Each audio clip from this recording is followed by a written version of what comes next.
Hello and welcome to Angela Brennan Creations. Today I'm going to show you how I use one background stamp from Impression Obsessions, the cable knit design, and produce 5 different cards, primarily using embossing powder of various types and some ink blending techniques. Here are the 5 cards that I will show you how I make. I won't show you how I emboss every single one because it's the same thing, but essentially it starts with the first one where I've already stamped the background with Versamark ink and sprinkled the design that I stamped with Adirondack and espresso embossing powder. Since it's a large stamp, I warm up my heat tool, start from behind until the embossing powder attaches to the card, and then I continue moving my heat tool quite a bit around the design to ensure the card does not warp. It takes a little while and patience is required. Here you can see me move my embossing tool quite a bit around the background stamp. The next card is a craft background. I used the anti-static bag to take away all the static from the front of the card, place my stamp, and ensure that it's ready to stamp with my stamp tool. Now I'm going to be using the Versamark ink again here to cover it quite liberally because it's quite a large stamp, and ensure it's well covered. Stamp the craft card with stamp, give it a good rub as you can see I am doing, and then sprinkle it with white embossing powder. I use a coffee filter here to collect all the embossing powder so it's easy to tidy up. Again, I heat up my embossing tool, start embossing the whole card from behind, and then continue on the front until all the embossing powder is melted. For the next card, again I've stamped it here already. I'm not going to show you that. I've stamped the white card with Versamark ink using the same stamp, and I'm using 3 different Adirondack embossing powders here. I start with a red pepper. It's called red pepper. I'm doing it in the middle. I'm going to use 3 different embossing powders on the same background. I tap off the excess. Then I move on to using the next one, which is called Stream. It's bluish embossing powder.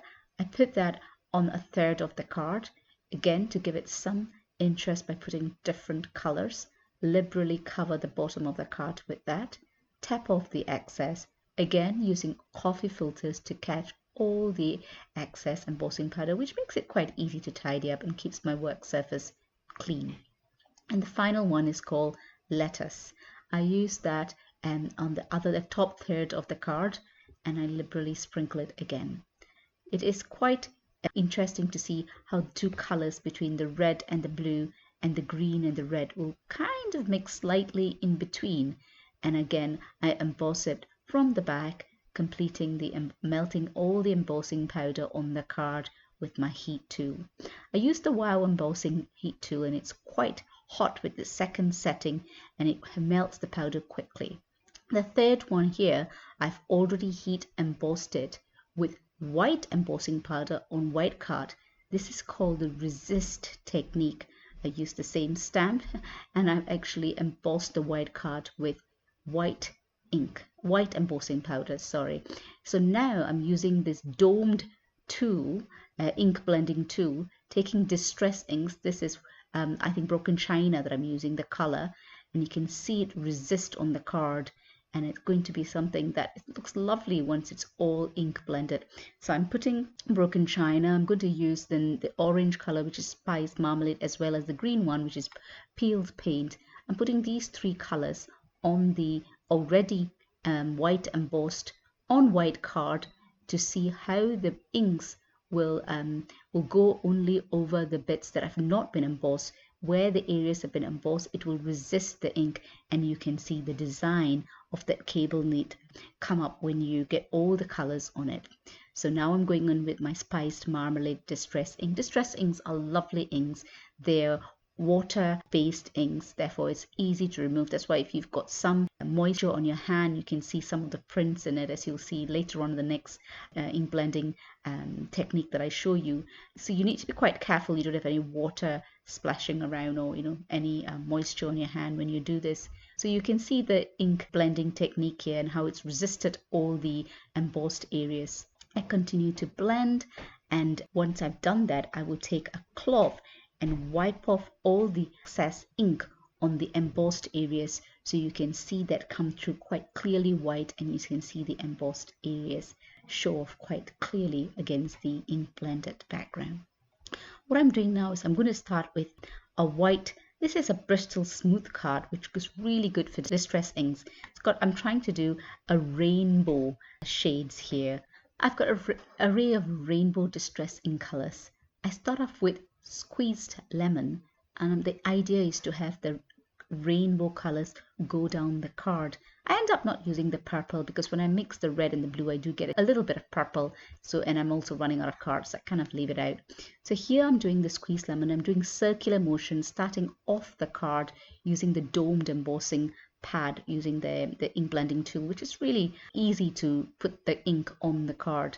Now, I don't realize it yet. I'm using my glass base there. I should have wiped out inks as I move to different inks, because the color does get transferred onto the ink pad as well as the paper. But I do realize it at some point and kind of start wiping my glass mat in between colors. So here I'm using fossilized amber, which is a darker yellow color. Again, using circular motions. The ink, distress inks, you need to use circular motions and you need to move faster. There's another type of ink, distress oxides, which I'll show in another video. It's a little bit easier to blend on paper, but I'll do a whole video on ink blending, which, I love inks, so I'll do a separate video showing all the different techniques with inks. So here I move on to spiced marmalade. Every time I put a new color, I go back and use the previous color to blend between the colors, so you see a nice transition between the colors. So here I'm putting spiced marmalade after putting fossilized amber, and after it I will put fossilized amber again to blend between the two to see the colors. So I'm going to speed up the video here so you don't have to constantly hear me talk, and I'm going to leave you with some music.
ink blending portion of the card is done, I've got the rainbow gradation that I want. I'm going to make sure that distress inks are completely dry before I try to stamp it with Versamark ink.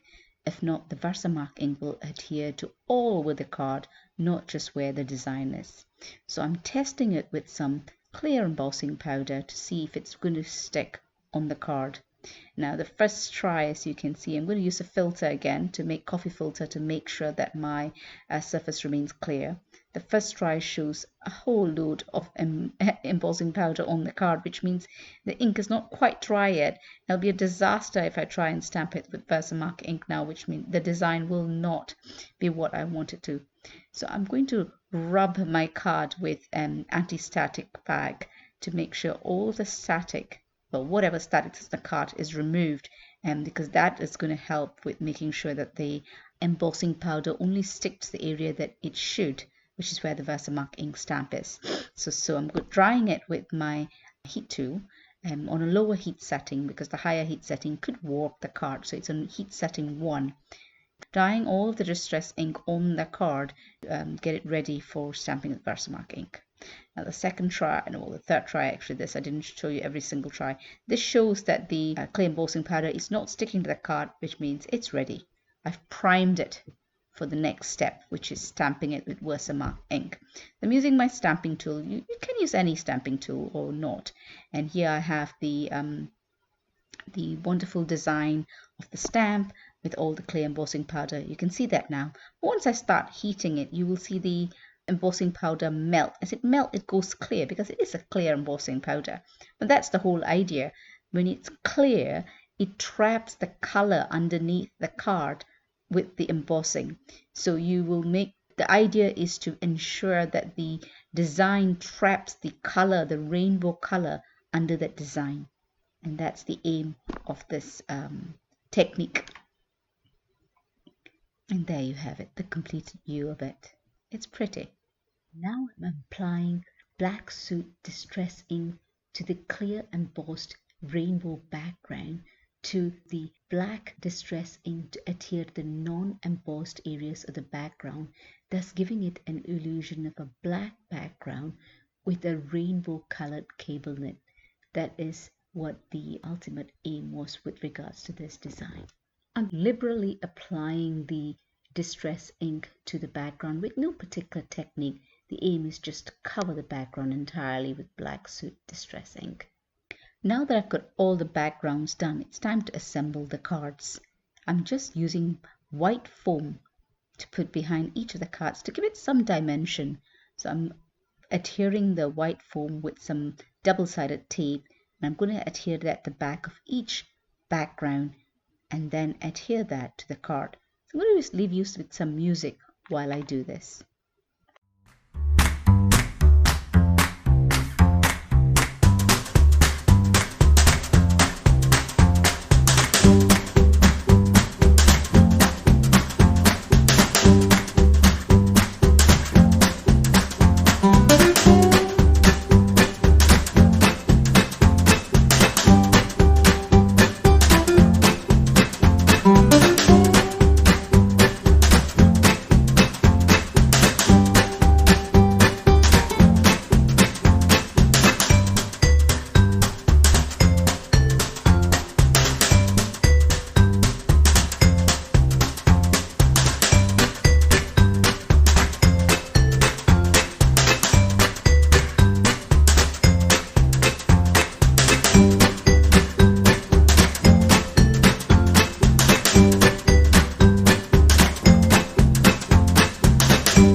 thank you and appreciate the time you spent watching my video. Please like and subscribe.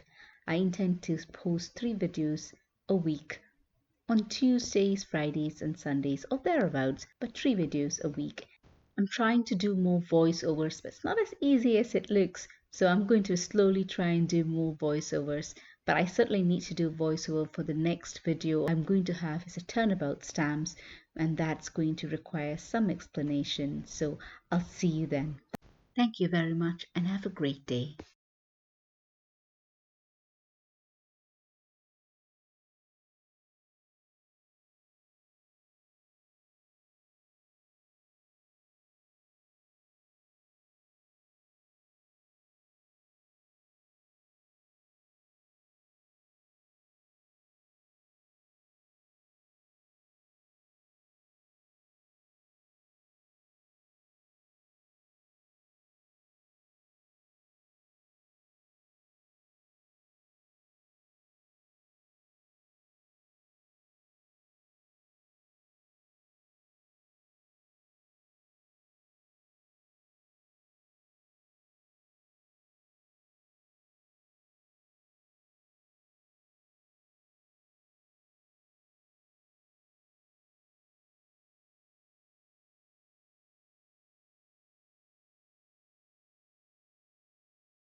the back colored cable knit. That's basically